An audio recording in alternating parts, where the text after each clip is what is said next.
Hey, History on the Rocks podcast listeners. This episode is sponsored by the Art of Manliness podcast.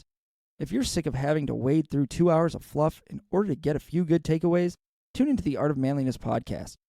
They glean and distill the very best insights from the world's experts in self-improvement, philosophy, practical skills, history, and more, and do so in under an hour without all that eye-roll-inducing filler. You'll walk away from every episode of the Art of Manliness podcast with actionable insights you can start implementing today to improve your life. You can listen on Apple Podcasts, Spotify, or other podcast players.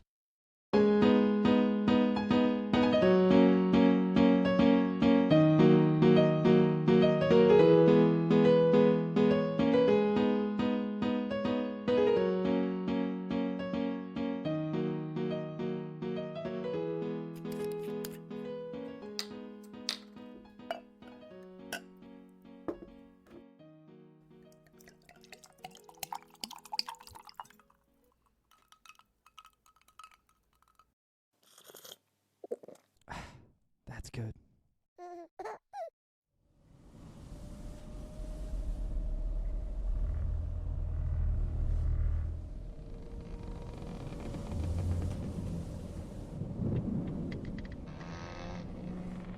Now picture this.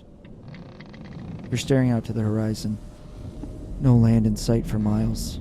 The salty breeze in your hair, the creaking timbers beneath your boots. It is hot and muggy as sweat is dripping from your head. The sound of men cackling and joking around you.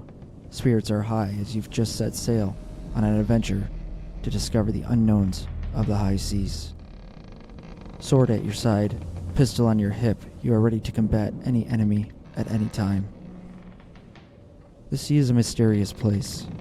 Below you are thousands of feet of the dark abyss, and at the bottom, the ruins of many ships like the one you serve lay in a graveyard. The British flag is blowing hard in the wind as dark clouds approach.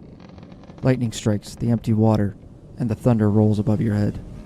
The captain yells from the deck to set the sheets to full canvas. Your ship sails at full speed through the storm as men man their posts to keep the ship sailing on course.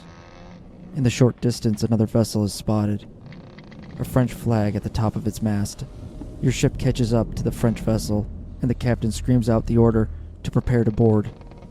The British banner drops from the mast, a false flag, as the black skull and crossbones are raised.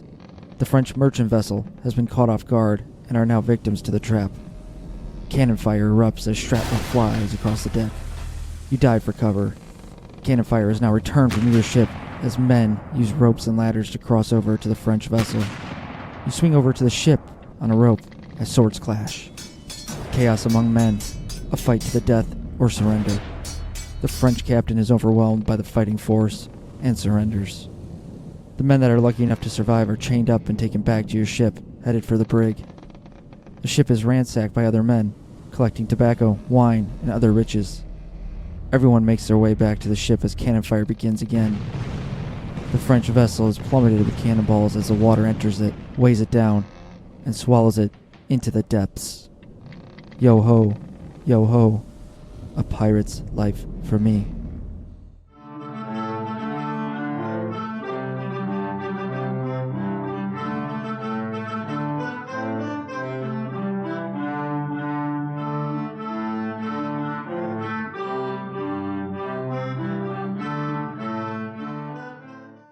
Welcome back to the History on the Rocks podcast. This is your host, Cody, and joining me today, my better half, my wife, Audrey. Yes, the better half. Hello. All right, Audrey. Well, before we get into pirates, what are you drinking? I am drinking a cab, sticking with the wine this week. It's the Federalist. The Federalist, which is actually awesome because it's going to tie into the time period of our first story, late 17, early 1800s. Yes, because Ben Franklin is on the bottle. Yes, Ben Franklin is on your bottle. There's a Lincoln one too, but I'm drinking that. I bought Ben you both. Franklin. The Ben Franklin one's really cool because it's the American flag label. Yeah, I like it. I like that too. And it's a delicious wine. What are you drinking? I am drinking a fan favorite, Buffalo Trace whiskey, which is one of my one of my top fives, definitely. But it's weird because like when I talk to people about Buffalo Trace, they're like, I can't find it anywhere, and I'm like, really? Because I find it everywhere. Yeah, I find that weird. I feel like it's a pretty popular one that you can find anywhere. It's pretty inexpensive. It was like $34. And people are always like, yeah, they're always sold out. And I'm like, what liquor store are you going to? It's obviously popular then for wherever they're going to shop for it. Yeah. But I find it at Schnucks. I find it at American Liquors, which is a small liquor store in our little town. I found it everywhere. Well, We don't really live in a little town. It's a big town, but in the middle of... surrounding little towns. Well, I'm excited about this episode because you know I love pirates. I know you love pirates. And you know I love Pirates of the Caribbean. Yes, you do. One of the best film franchises ever made. And no, I will not argue with anyone about it. It's just a fact. Our first story today. So again, we talked about this earlier, but I broke up this episode. It's called Pirate Queens because I was originally going to make it just the Pirate Queen of China. But we had a long episode last week, a lot of information last week. I wanted to keep this one kind of fun and to the point, and I added a couple of more women who were pirates to the story because female pirates are really unheard of. Yeah. And especially researching them, not a lot of information on a lot of female pirates. Mm-hmm. So instead of doing one big story, I just broke down the story of the Pirate Queen of China into its, interesting enough form. And then our second story has to do with two women who their paths actually cross. Two women pirates, Bonny and Mary Reid. And we'll get to them a little later. But that is a very interesting story. I was about to do just like a section on Bonny and then a section on Mary Reid. But then I researched, and their paths cross, and they become friends.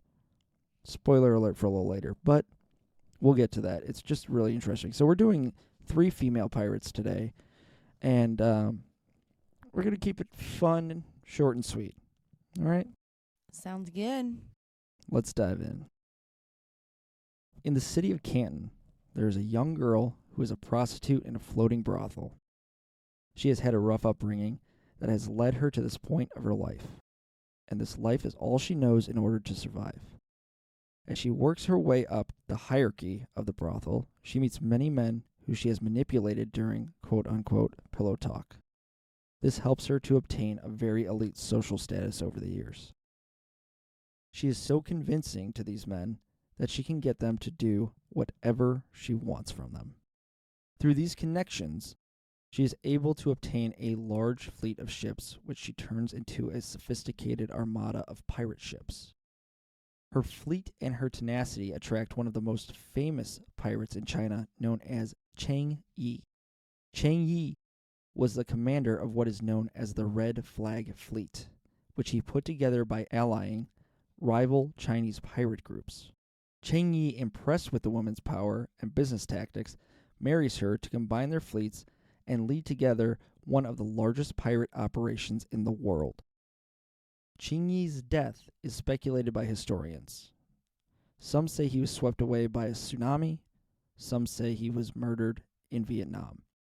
However, with his passing, the Pirate Queen of China inherited the Red Flag Fleet for herself, but in a very peculiar way.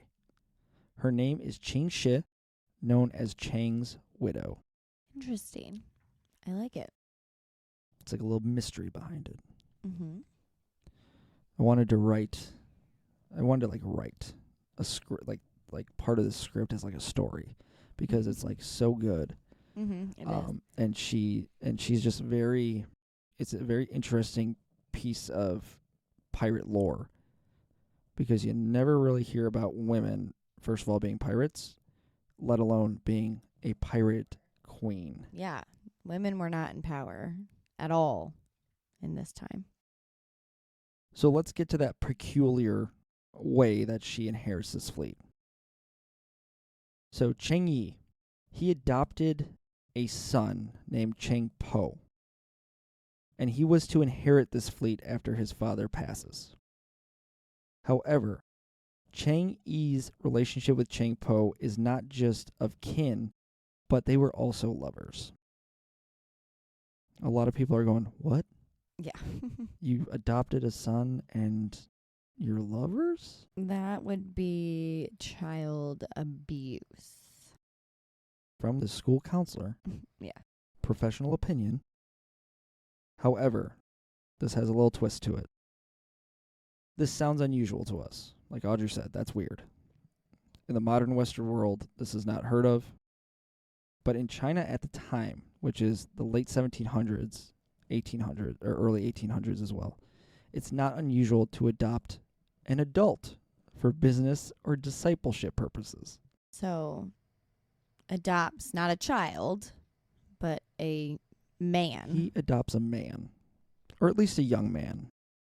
Now, adult is different, right? Like now, an adult, you have to, like, you're 18, you're an adult. Yeah. That's how we kind of, like, in our culture, solidify your status as an adult. Correct, yeah. Right? You're not a minor after you turn 18. Mm-hmm.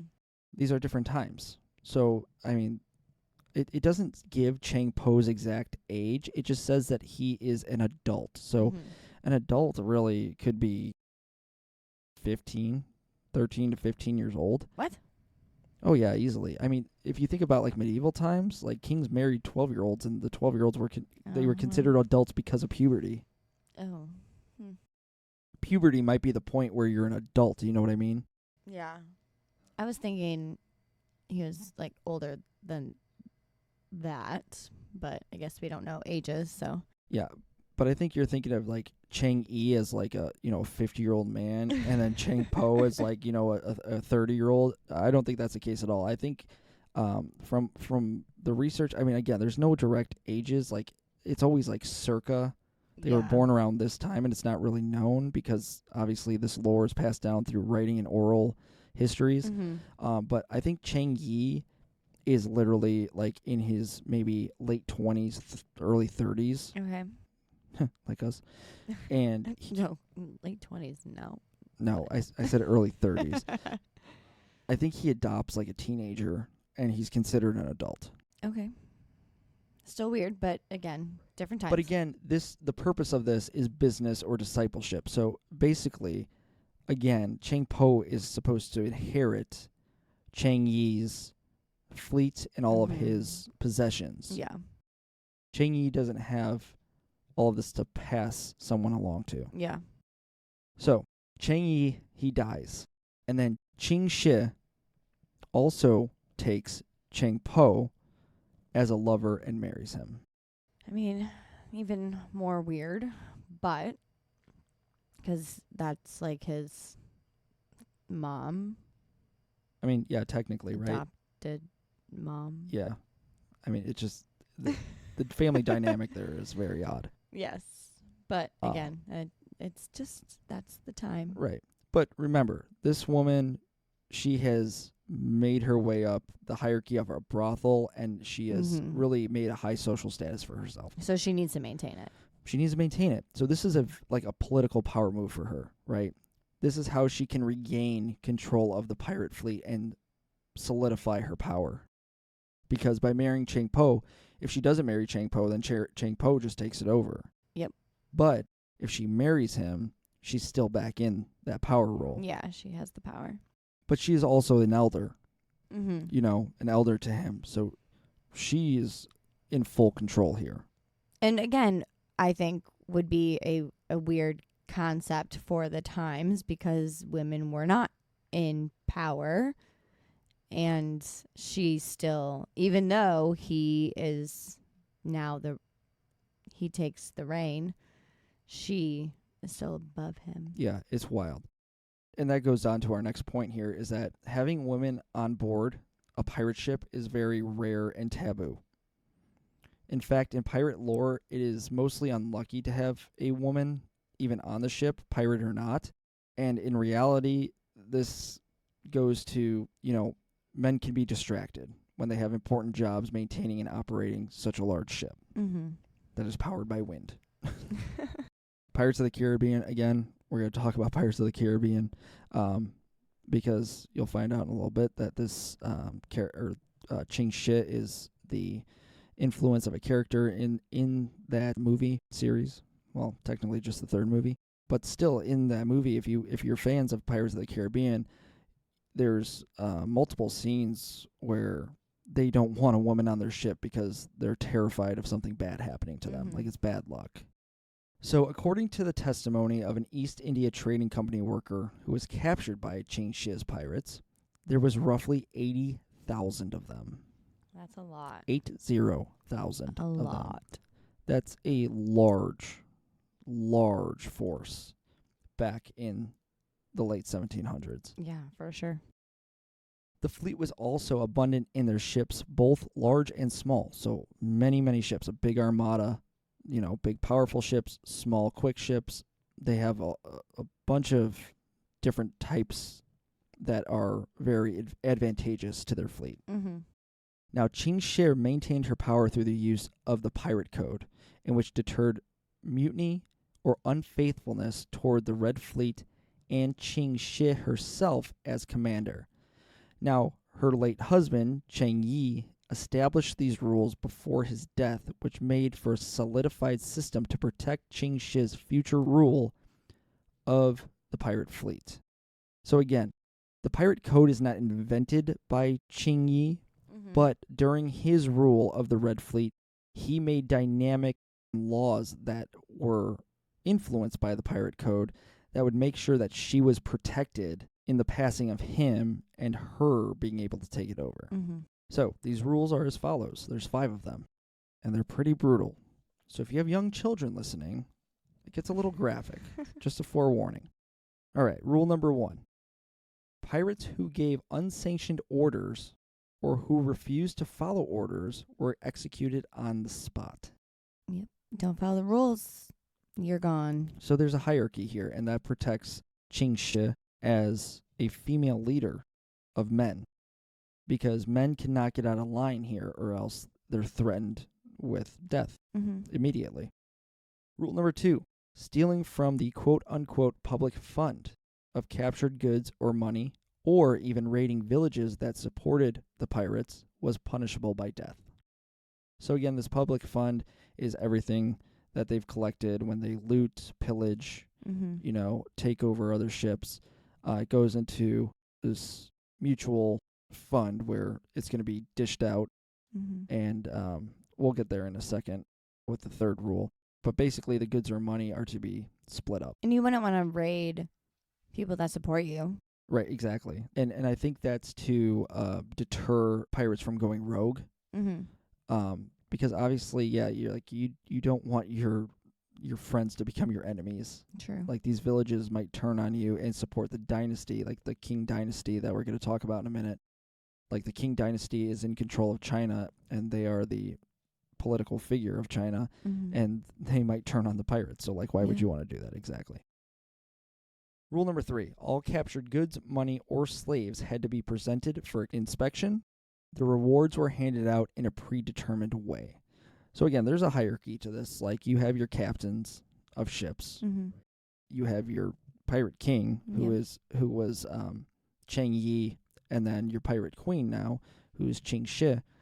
And basically, from top to bottom, the people at the top of the hierarchy get all the good stuff, whatever they want, and then the rest of it is distributed down to the lower, ranks. Yep. Or the common pirates. Rule number 4, very interesting one. It was absolutely prohibited to have sex or rape female captives.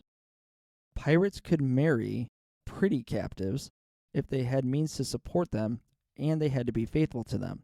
However, the rest were either ransomed or freed. Punishment for having sex or raping them was death. I like this one because women couldn't be taken advantage of. Right. And raped. And I mean, it even says some of them were freed, which is good to know. They're not trying to harm women. Right. I mean, for pirates, this rule is kind of just odd because these are men at sea for, months, years, and they don't see women often. So when they do, like, this rule is to prohibit them from doing anything immoral to female captives. And again, like, I think this rule is put in place because if you can't do it to captives, then you can't do it to the pirate queen. Correct. You know? Can't take advantage of her. And I guess you had to be pretty in order to be married. Yeah, it was funny, like, the way that this was written in some of the research I did, like, they made sure that the, adjective of pretty was in there.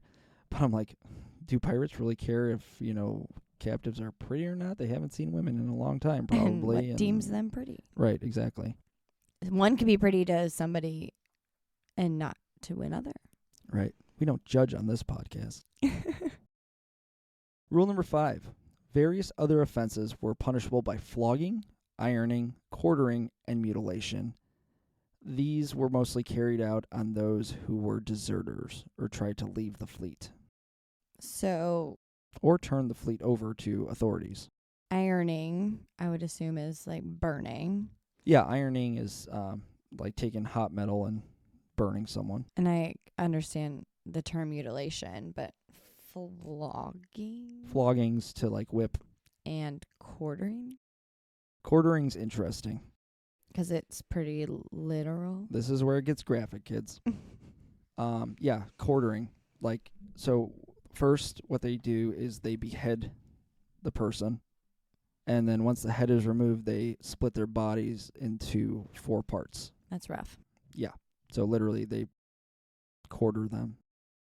Yeah. And then, mutilation, like quartering, the person's dead, obviously. They cut off their head. But mutilation is like cutting off pieces of the body, but that person still could live. Mm-hmm. That's the difference kind of between the two. Yeah.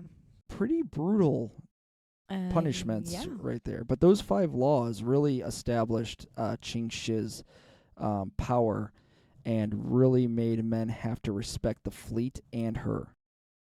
Now, some geography here. The China Sea was important to many world empires such as England, France, and Spain. So many of their armadas, their navies, sailed through this part of the world because there's a lot of trade going down. A lot of merchant ships from these 3 countries as well are sailing to, Singapore, to China, where there's a lot of resources that they can't get, near their home countries. And it's... the South China Sea today is still a very big area of conflict between, Russia, China, the United States, and many of the countries that are on the shores of the South China Sea. So a very active part of the world. However, Ching Shih was so powerful that these countries, their navies and their armadas, they knew they could not defeat her with the size of this fleet. And so she kept total control of the area for a long, long time. Well, yeah, she had 80,000. Yeah, 80,000 men. And they didn't have a number of ships, but there's a lot. I can't imagine how many ships And could hold 80,000 people. Yeah, and it's well organized, too. The Portuguese, the Qing dynasty of China, and the East India Trading Company all tried to take down Ching Shih, but to no avail. So those 3 are very big, powerful entities at the time as well, and they can't even take down this giant pirate force. It wasn't until 1810 that the Red Fleet started to break apart into 6 different factions, which in turn started to tear down the power of Ching Shih through the infighting. So she starts to lose her control. Now, these other pirate factions start to split off from the Red Fleet and make their own, and she starts to lose her power because she can't keep them all under one flag. And how much time, if you know, because I know some of the times and dates are hard to find in the research, but like for how long did she have this power?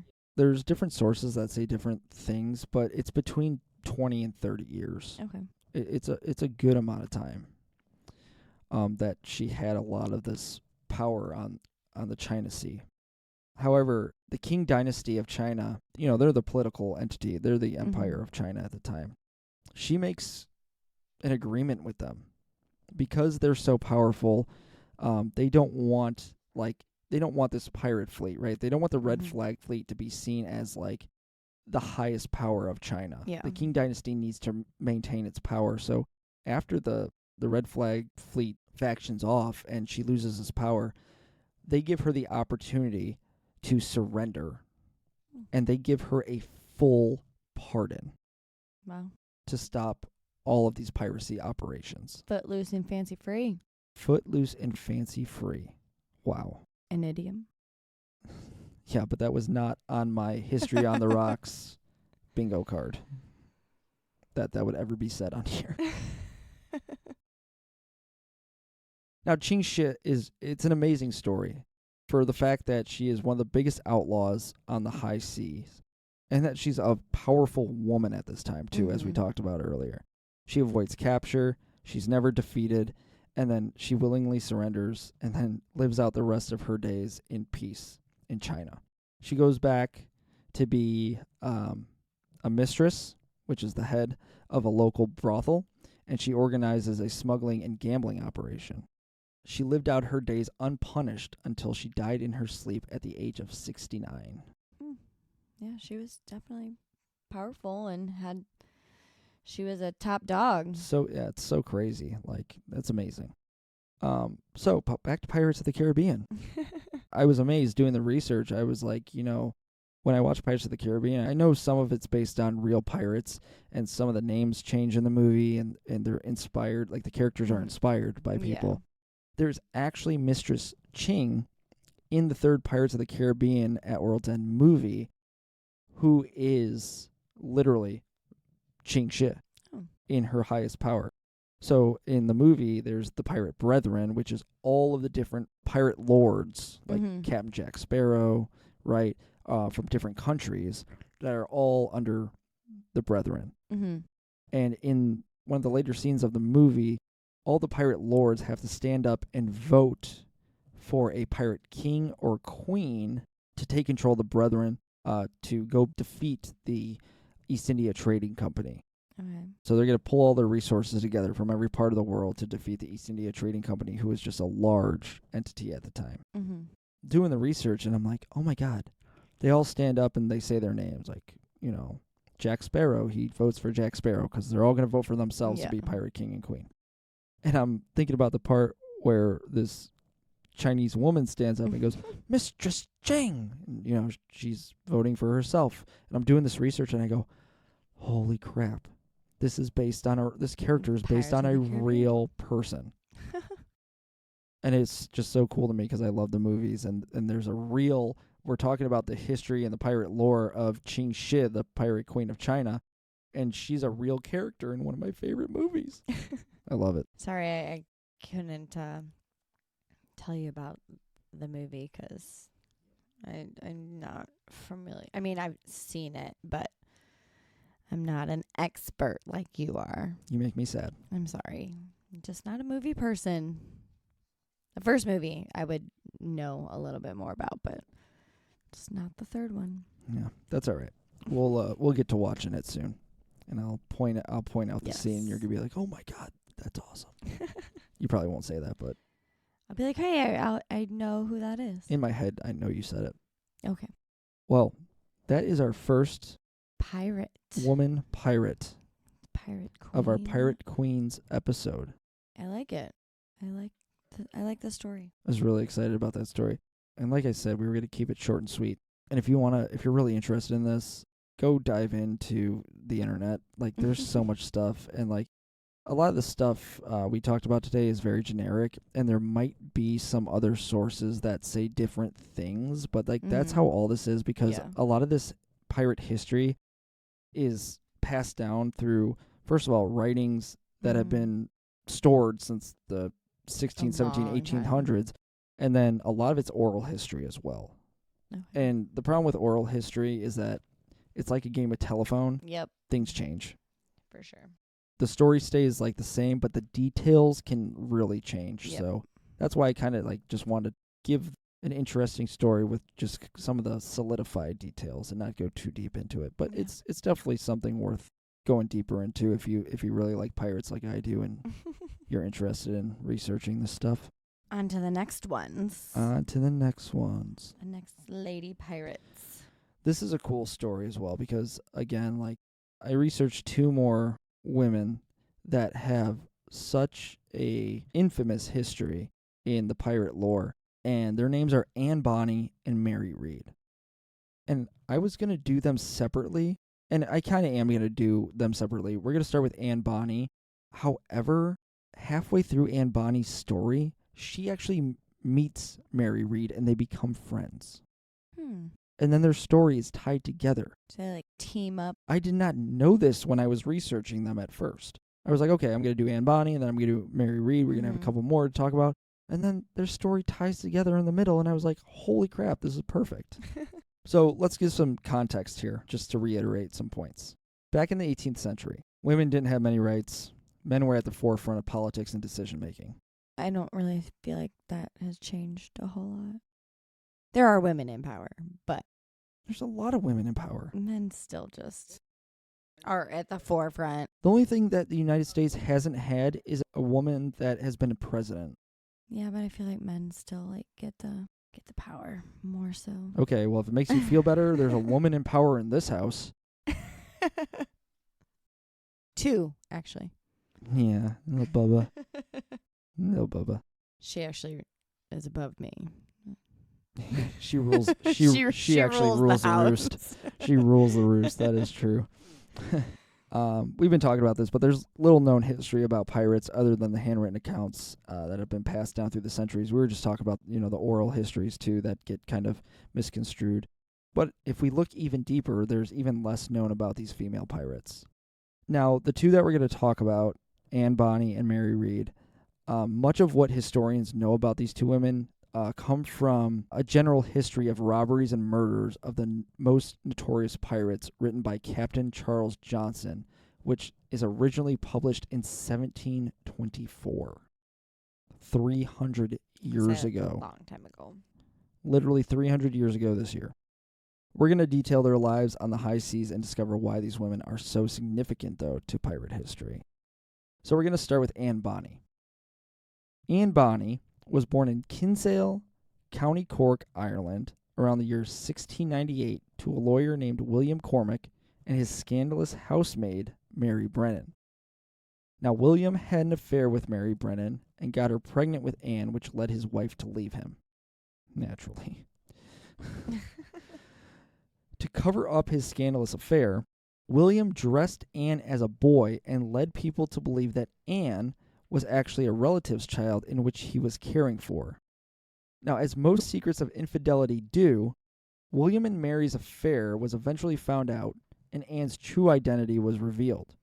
In the wake of this, William, Mary, and Anne emigrated and moved to Charleston, South Carolina. Mary passed away in 1711. Now, after Mary's passing, Anne turned to be fierce, courageous, aggressive, and rebellious. 2 incidences of Anne's aggression tell the stories of her allegedly having murdered a servant girl with a knife, as well as beating a suitor within an inch of his life for trying to rape her. Good for her. Yeah, I mean, I'm kind of with her on that one. Yeah. I don't understand why she murdered the servant girl. There wasn't a lot of information on it. Because she was aggressive. Yeah. But I'm all for women, beating the crap out of men for trying to rape them. Definitely. Now, rumors spread across Charleston of Anne constantly being in local taverns and sleeping with fishermen and drunks. Now, her father, William, had become a successful planter and businessman, and Anne's reputation was starting to tarnish William's reputation around town. Understandably. Yeah, right? Like, your kid's doing something stupid, now it looks bad on you. He has power, being a lawyer, a businessman. Well, I don't think he's a lawyer anymore in Charleston. He becomes more of a farmer, it seems like, but still he's very prominent because he's very wealthy. Yep. Now, William's last straw was when Anne marries a poor sailor named James Bonny. So that's how she gets her actual last name. She's known as Anne Bonny in history, but at this point, she's just Anne Cormac, and then now she's Anne Bonny after she marries James. So her father disowns her. That was the final straw. See ya, kid. You're too much of a pain in the ass. And I don't agree with you marrying a poor sailor boy. Poor sailor boy when we're, prominent, wealthy people. Now, James and Anne leave Charleston for New Providence, which is current-day island of Nassau in the Bahamas. Wonderful place. Why is it such a wonderful place? Have you been there before? I think so. Really? Honeymooning With who? with you. Oh.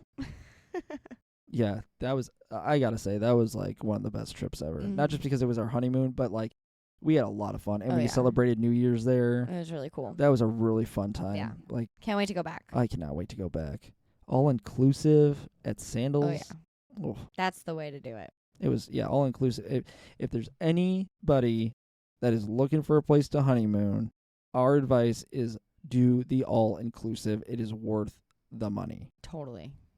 You'll probably spend more if you don't do it all inclusive. 100%. And I may be talking to some very close friends of ours right now, but it is advice for everyone. Yeah. Even if it's just a vacation. Yeah. All inclusive. Way to go. Now, James made a career of being a snitch and turning over pirates to the governor of New Providence. Because he was a poor sailor boy. Because he's just a poor boy. Nobody loves him. Now, this governor of New Providence, his name is Woodes Rogers, who was also a former pirate. Like, and when I was doing the research and it said Governor Woodes Rogers, I was like, that is such a pirate name. And he was one. And he was one. And then it was like, he was a former pirate. I was like, I knew it. See? Pirate brain over here. Now, he collected bounties on the heads of pirates and even had a top 10 most wanted list, which included the most notorious of pirates, such as Blackbeard. Pretty cool. Mm-hmm. So he was a pirate and then was going after pirates. So I did not do so much research on Woodes Rogers, but what I'm guessing, based on like pirate history and how this stuff happens politically, is that Woodes Rogers was caught and given an opportunity to work for the other side and worked his way up the ranks to governor. He flipped. He flipped. Snitches get stitches, as the kids say. Yes. Mr. Billick, you're such a snitch. Well, maybe you should be doing dumb shit. So yeah, Blackbeard is on his most wanted list, and James Bonny works for Woodes Rogers, snitching and turning over these pirates. Now, Anne was not so faithful to James Bonny, as she would spend her days in the local taverns drinking and seducing local pirates. One notorious pirate specifically caught Anne's attention. His name is John Rackham, most famously known as Calico Jack, one of the most famous pirates in history. Now, she was enamored by his appearance and left James to join his crew. Although their relationship was kept secret, the crew on board knew that Anne was, quote-unquote, the captain's woman. When on board, Anne usually played the role of a woman, being a lover and a helper. However, when Calico Jack's ship was engaged in a battle, Anne dressed as a man, donning a tunic and short trousers, armed with a sword and multiple pistols. So back to dressing like a boy. Yeah, like from when she was a child. Yeah, I mean, and she remembers that, I'm sure, and Yeah, she probably. she can play the man. And she's a rebel. And she's a rebel. She sounds like a piece of work, but she's another badass here. Yep. So, we have the story of Anne Bonny, how she got with Calico Jack, his crew, and she dresses like a man during battles, so that men don't see her as a woman. Now, her story ties directly into Mary Reid's story. It's told that Anne Bonny and Mary Reid had actually become friends, two pirate women holding their identities a secret. Now, this happens, as the tale goes, that Calico Jack's crew conquered this ship in which Mary was aboard, and Mary was taken prisoner. Anne, with her history of infidelity, saw this handsome prisoner and tried to seduce him, in quotes. However, Mary, out of fear that the captain's woman was coming on to her, revealed that she was a woman and proved it by showing Anne her breasts. So she was kind of like Anne, but on a different ship. Exactly. She dressed like a man. Mary Reid's dressing like a man or like a boy in her childhood is way worse than Anne's, by far. Yes. So Anne actually keeps Mary's secret, and most likely it's because she realizes the two of them are living similar lives, that they have a lot in common. And the two women became really close friends and confidants, according to the lore, and some sources even say that they even became lovers. Okay. Just like Anne, Mary Reid was an illegitimate child. This gets confusing. This gets confusing. It took me a hot minute to figure this one out. And this is a podcast, and I don't have a visual, but we're going to try our best to walk you through Explain it, yeah. this explanation. So Mary's mother first had a son, and his name was Mark. So this is Mary's half-brother. Mm-hmm. Now, Mark was born shortly after his father had died at sea, who is Mary's mother's original husband. Yes. The husband's mother, which is Mark's grandmother, agreed to help her daughter-in-law, which is Mary's mother, with financial support until Mark was a grown man. However, Mark died shortly after his father did, when he was a baby. Yeah. And Mary's mother became pregnant with her shortly after Mark's death with another man that is unnamed. Now, Mary's mother, being desperate for the financial support from her mother-in-law, dressed Mary up as a boy and portrayed her as Mark to hide Mark's death from his grandmother. Okay, so again, Mary is dressed up like a boy. Okay, the grandmother doesn't know about Mary. Yes. She still thinks that Mark is alive. So Mary is Mark, basically. Yes. To the grandma. To the grandma, Mary is Mark. Okay, and the grandmother thinks Mark is still alive because Mary is playing a boy, Mm-hmm. and this Mary doesn't exist yet. Yeah. Now, the grandmother actually catches on to this ruse and cuts Mary's mother off indefinitely.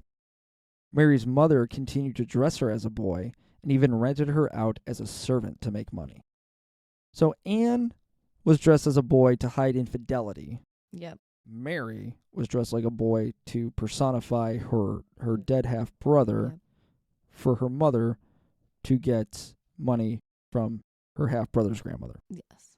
I hope we explained that good enough. I think I that's feel like literally the best that we can do. Yes. It was just when I was reading it, it was hard to make sense. But then Cody, being so kind, drew a family tree.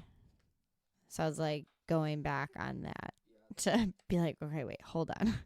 This is how it all relates. You know what I can actually do too is I can throw the family tree up on the Facebook page Yeah. or the Instagram page. So Podcast notes. Yeah, podcast notes, or on our website, historyontherockspodcast.com. If you haven't been there yet, check it out. There's not much there yet, but I'm gonna start adding the scripts and stuff so that you can kind of retain the information or go back and read more information. I just haven't gotten to it yet. But yeah, I drew out this family tree for Audrey to understand it better than just reading it, and it makes more sense if you're looking at this family tree while listening to this. All right, so back to Mary. Mary lived her life like a man for many years, serving on ships and doing labor a man would do. During her time as part of the Army of Flanders, Mary fell in love with her bunkmate, in which she told him of her secret. He insisted she become his mistress, in which she would not oblige because she claimed she was a proper lady. The irony in that statement, right? Proper lady, playing a man, being in the army. What happens is that she ends up outing herself as a woman to her whole regiment because she really loves this guy, and actually ends up marrying the soldier. Shortly after their marriage, he dies. Lots of death, but I feel like that was typical back then. People did not live very long. Now, Mary continued on disguising herself as a man and working on ships. She worked on a Dutch ship, which was sailing through the West Indies when it was captured by an English pirate ship led by none other than Calico Jack. Calico Jack and his lady, Anne Bonny. Now, Calico Jack insisted that Mary, being a fellow Englishman, and remember, Calico Jack thinks Mary's a man, right? Yeah. He does not know. Well, and at the time, Anne does. Yeah, Anne does too. They all do. And Anne does too when they initially meet her as a prisoner. Yeah, and they both think she's actually an Englishman. Calico Jack insists that she joins their crew and continue acts of piracy. Now, there's many victims and witnesses that have accounts of Anne and Mary that prove them to just be as brutal as the men on board the ship. Witnesses tell of the women climbing aboard vessels, shooting at the crews, looting, and cursing just as men would do. They also held captives for long periods of time, torturing them and treating them brutally. Badass women. Yeah, or just very evil. That too. But they also, doesn't sound like they were raised very well. No, in both of them loving have family homes and all both that. of them have terrible childhoods. Some trauma, probably. Yeah, exactly. Now, Mary and Anne's pirate days come to an end when in 1720, Calico Jack's ship came side by side to one of the governor's ships. The pirates were ordered to surrender, but naturally refused.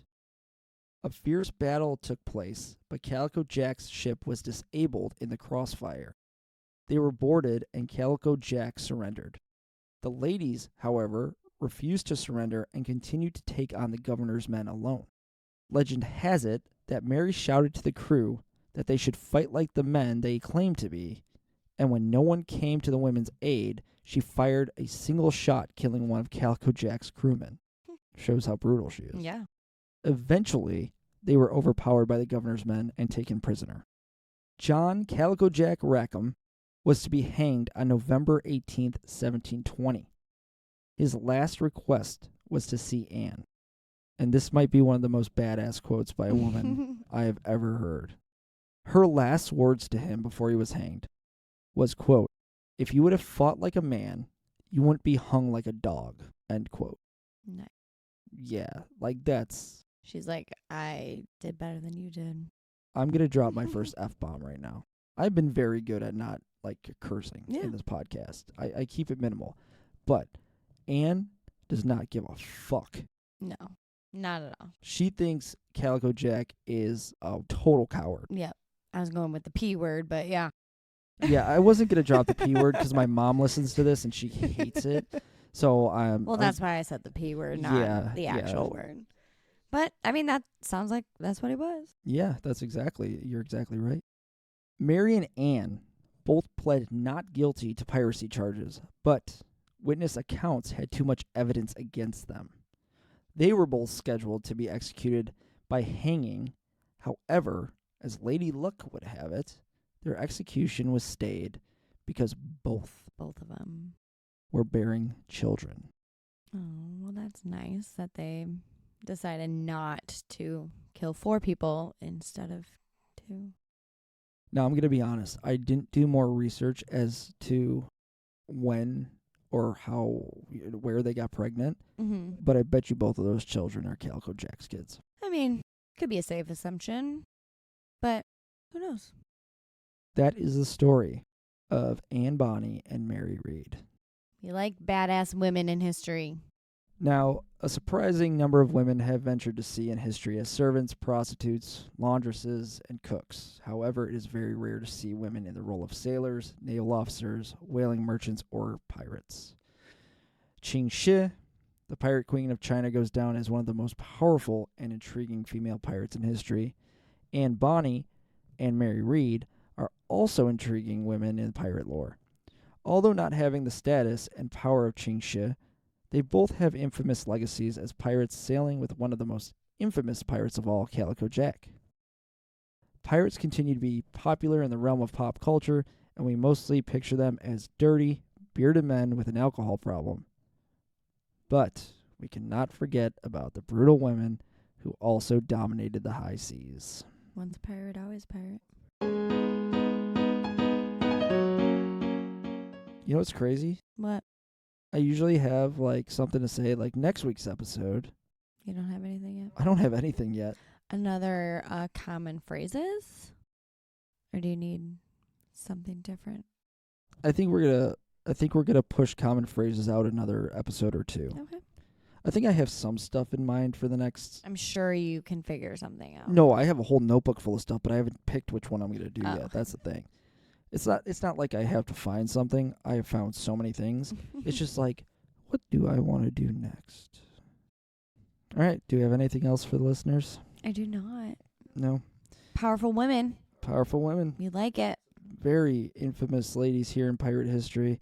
I hope you all enjoyed this episode with, Just a little bit more laid back and chill, a little less information than last week. But we had a good time. This was fun to talk about. Mm-hmm. I'll probably have another pirate episode at some point. Try to find something a little different. We hope you all have a wonderful weekend. Get some drinks in. Mm-hmm. Relax. That's what it's all about. Yep. Awesome. Thank you all again for listening to the History on the Rocks podcast. Please remember to go visit our Facebook, Instagram pages. Follow, like, share, tell your friends. Really trying to grow this thing. And this was our first episode. We have a sponsored ad. Woohoo! Yeah, so we're on the roll here. But we can't do it without you guys, the listeners, so we appreciate it very much. Have a great weekend. Again, go get some drinks in. Thank you. Bye. Cheers.